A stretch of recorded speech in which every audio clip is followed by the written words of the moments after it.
من أجمل الحاجات اللي بحب أعملها في البيت هي صينية كيك بسيطة كده وخفيفة، سواء في قوامها أو في مكوناتها وطريقتها. هنعملها ميكس عشان نرضي جميع الأطراف، هشة وخفيفة وطرية جدا، ما فيهاش أي افتكاسات. نقدر نعملها بالمضرب أو في الخلاط، في 10 دقايق هتكون جاهزة. أوعدكم إن صينية الكيك دي هتنجح معاكم من أول مرة إن شاء الله.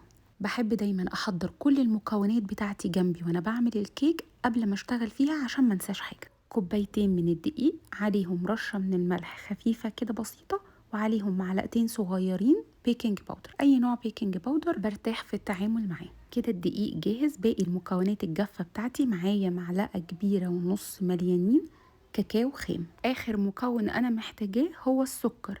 معايا كوباية إلا ربع من السكر الحبيبات العادي، ده كده سكرها مظبوط جدا. بحب الحاجة مسكرة شوية كمان، هحطها كوباية.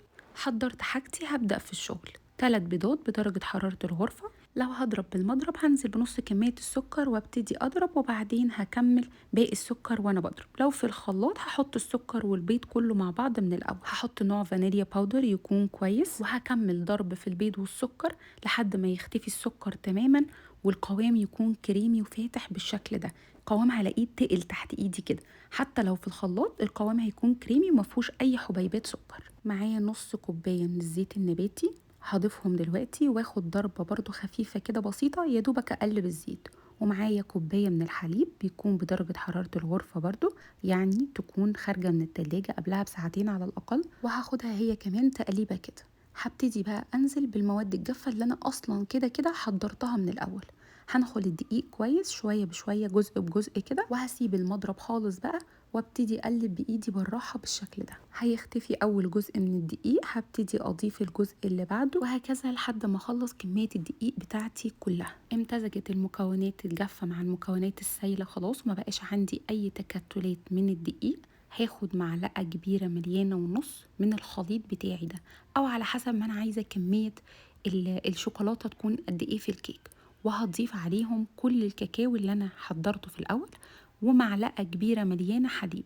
وهقلب كويس لحد ما يمتزج مع بعض كده، وما يكونش عندي اي تكتلات من الكاكاو. لحد كده كل خطواتي بسيطه وسهله جدا، خلصتها تقريبا في 10 دقايق. دي صينيه مقاس 30، ده اكبر مقاس. لو حابه الكيك يكون ارتفاعه اعلى من كده هعمل في المقاس اللي اصغر منه على طول. هبطن الصينيه بدهنه زيت مع رشه دقيق، وهحط خليط الكيك بتاعي الابيض كله وخليط الكاكاو، هوزعه بشكل عشوائي كده فوق خليط الكيك بتاعي، بحيث ان انا اعرف اخلطهم كويس مع بعض، ويكون في كل لقمة فيها فانيليا وشوكولاتة من الكيك. بعود خشب كده او بظهر معلقة او بسكينة، هبتدي رايح جاي كده اوزع خليط الشوكولاته جوه الكيك بتاعتي. وطبعا ما بننساش ابدا اني قبل ما ببتدي شغل في صينيه الكيك بتاعتي بكون مسخنه الفرن على درجه حراره 180 وسايباه جنبي يسخن طول ما انا شغاله في الكيك بتاعي. هدخل صينيه الكيك رف اوسط، بتاخد تقريبا 25 دقيقه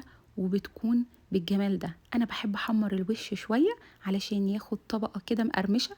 فبعد ما بعمل اختبار الكيك بتاعي وبتأكد انها استوت، بشغل الشواية شوية احمر الوش. بتطلع من الفرن بغطيها بفوطة نظيفة 10 دقايق، تبرد شوية وتهدى. بقدر ان انا اقطعها وناكل منها. نقدر نقطعها قطع عريضة زي دي، او نقدر نقطع كل قطعة نصين كمان، تبقى سلايسات رفيعة شوية. تعالوا اتفرجوا على جمال الكيك من جوه، قد ايه هش وقد ايه خفيف، وحرفيا بيدوب في البق، وسكرها مظبوط قوي. ده غير ان كل قطمه فيها شوكولاته وفيها فانيليا. احفظوها في علبه محكمه الغلق، تقعد معاكم اكتر من اسبوع، ده لو اتبقى منها يعني. انا كده خلصت صينيه الكيك بتاعتي النهارده خلاص.